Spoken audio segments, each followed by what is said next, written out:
An absolutely terrible golf shot, and it was all because of my over-the-top golf swing. But today's lesson, I'm going to give you 2 things that I want you to try and do that is going to help you fix that over-the-top golf swing. So for the golfer that doesn't know, what is over the top? It's something that you've probably heard out on the golf course, bandied around between your friends. If you hit a poor shot, someone might say, oh, you swung over the top there, and you might be left a little bit clueless. Really simple explanation for you. As we swing a golf club, or even as we address a golf club, they're all designed to sit on a certain angle. Now, as we sit this golf club on the angle, if I had a line coming up through the shaft and through my body here, that would be the angle that this club is designed to swing on, and that would be called its plane. If your golf swing on the downswing comes over the top of this plane, over that line here, that would be deemed to be swinging over the top. And what that means, you would get an out to in path. So the club would approach the golf ball from outside and work inside. That means that generally we're going to see pretty poor contact, we're going to see slices, we might see pull hooks, and generally just inconsistent golf shots. But I'm going to give you a couple of things today that are going to help you actually get rid of this over the top feeling. Number one's a bit of a drill, and then the second one, you can take it to the golf course as a feeling, which will help you hopefully start to actually get rid of this over the top. So the first thing, a drill that you can do, and I'd probably maybe do this as you start out with maybe a 7-iron just pegged up, but you can do it with driver as well. But the big thing that's happening when we're getting this over the top swing, the trail side, so the right side of the body for me, is out racing the lead side. It comes from with driver really trying to hit it hard, and you get to the top and you think, right, just go at it. Your hands and your arms and your shoulders go at the golf ball, leading to this steep swing and getting that over the top motion. What I want us to try and do, and I'd even just knock your ball off the tee and just do this with a tee peg to start off with and see if you can just start to brush the tee. I like to call it the stop and drop drill, because what we want to do, we know now that we're going to swing over the top from using too much force up here. So what I want you to try and do is make some backswings.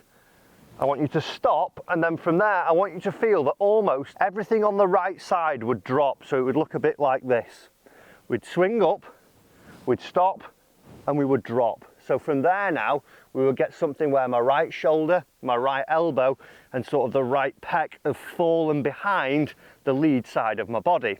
What I've not done is get up to the top and go racing out in front and see that the right elbow, the right shoulder, right pec are actually in front of the lead side of the body now. So once you're doing this, I would just have a couple of swings, get in, stop, drop, and swing through. And each time as you're doing this, if you are someone who's got a really bad over the top motion, what you'll start to feel is that you feel really underneath the golf ball as you're coming to hit it. You'll have the correct transition where you're pushing the weight forwards, and we'll start to see that hopefully you get the feeling of actually dropping the club a little bit under the plane now. So one more, we're going to go stop, drop, and swing through, and it looks a lot different from that over the top motion as we're going through it. When you've had a few practice swings and you're feeling confident with that, I would actually just give that a go. It's a great drill down at the driving range where you can swing it up, stop it and drop it and try and get this feeling. I would recommend probably doing this with an iron to start off with though, but let's give it a little go here. So we're going to go up, stop, and then we're going to get our drop. Tell you what, I wish I drove it like that every single day. Tiny little draw down the middle, all because I was able to get the club underneath that plane and not over the top of the plane. Now I'm going to give you a feeling that you can take to the golf course, which should help you carry this motion into your actual play. Guys, just before we get into the next part of the lesson, I want you to hit the subscribe button for me down there. If these tips are helping you, it's totally free to do. There's more to come. And also, I want you to leave me a little comment down below on something that you're struggling with in your game, and it could feature on one of our next lessons. Let's get back into this lesson. So the feeling that I want you to have when you go out on the golf course, we know that we're trying to get this trail side dropping low. And there's one golfer that's really, really good at this, and it's almost become his trademark when he's warming up or having a practice swing, and that is Angel Jimenez. When we think of him, the Spanish golfer, big curly ginger mop of hair, cigar smoking, red wine, legend of a guy. But what he does when he's out on the golf course is he has all his practice swings from waist high. I want you to take it one step further. I want you to have some baseball swings, not basketball, baseball swings. And the reason for that, if we think of a baseball player, they don't try and hit the baseball down into the ground. And when they would do that, obviously that bat would be going over the top. What a baseball player would do is create similar angles in his body that we would see in a downswing of a golf swing, but they then work on a plane that is somewhere on this level. So when you're practicing, instead of having your normal golf swing and just thudding it down into the ground, what I want you to try and do, for whether it's a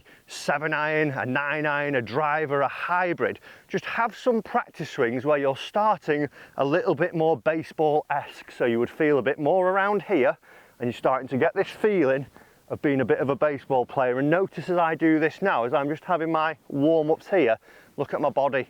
It's tilted, the shoulders dropped, the right elbow's in, and I'm starting to gather that feeling that I got from a stop and drop motion. So have your practice swings not down here and getting back into your old over the top motion, have them up on the table ledge and feel that you're going over it. If you imagine a table here on top, I'd be on it, under it. And as I'm doing this, I'm really gathering that feeling, and it's going to help me get rid of that over the top golf swing. So take that to the golf course, feel that motion there, you've had your stop and drops, and then from here we should see that we start to get rid of it. They are literally the two best drives I've hit in a long time. Guys, I hope that lesson has helped you. If it has, like I said earlier, hit that subscribe button, drop us a comment on what you're struggling with, and we'll see you in your next lesson very soon.